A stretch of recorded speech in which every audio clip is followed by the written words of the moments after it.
జిల్లా సమీకృత కార్యాలయాల సముదాయంలోని సమావేశ మందిరంలో సోమవారం ప్రజావాణి నిర్వహించారు.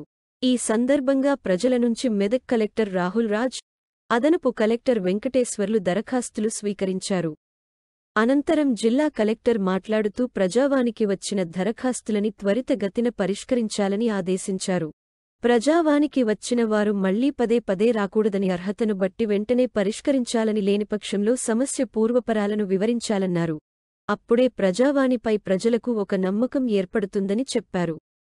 ప్రజావానికి అన్ని శాఖల అధికారులు తప్పనిసరిగా హాజరు కావాలని పేర్కొన్నారు. భూ సమస్యలు -30 పెన్షన్ -10 డబుల్ బెడ్రూమ్ -3 ఉద్యోగం -2 ఇతర -46 మొత్తం 91 దరఖాస్తులు వచ్చాయని వివరించారు. ఈ కార్యక్రమంలో సంబంధిత జిల్లా అధికారులు తదితరులు పాల్గొన్నారు.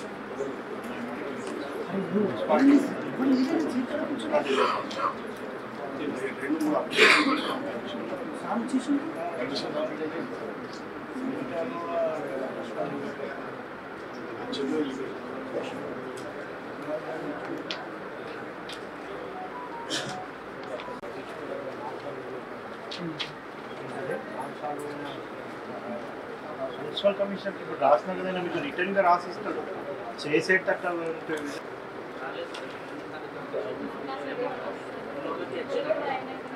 ఇప్పుడు ప్రజాపాలన దాంట్లో అప్లికేషన్ ఇచ్చినప్పుడు అప్లై చేసుకున్నారు కదా, ఇంకా వెరిఫికేషన్ కాలేదు.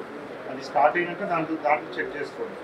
ఇప్పుడు డబుల్ బెడ్రూమ్ స్కీమ్ లేదు. ఇప్పుడు కొత్తగా వచ్చిన స్కీమ్ ఏంటంటే ఇల్లు కట్టే స్కీమే ఉంది. సో అది దాంట్లో ఆల్రెడీ ఎవరెవరికి అప్లికేషన్స్ ఇచ్చినారో సో వాటన్నిటి కూడా ఇందిరమ్మ ఇల్లు స్కీమే ఉంటుంది. అది మేము వెరిఫికేషన్ చేసినాక అప్పుడు పెడతాం.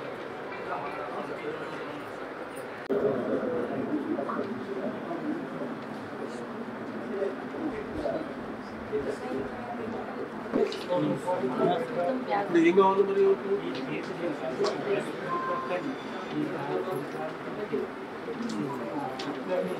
ఏం కావాలంటే సర్టిఫికేట్ తీసుకున్నావు. మరి గవర్నమెంట్ హాస్పిటల్లో పోతే సదరం సర్టిఫికేట్ అని ఇస్తారు. సదరం అది తీసుకోవాలి.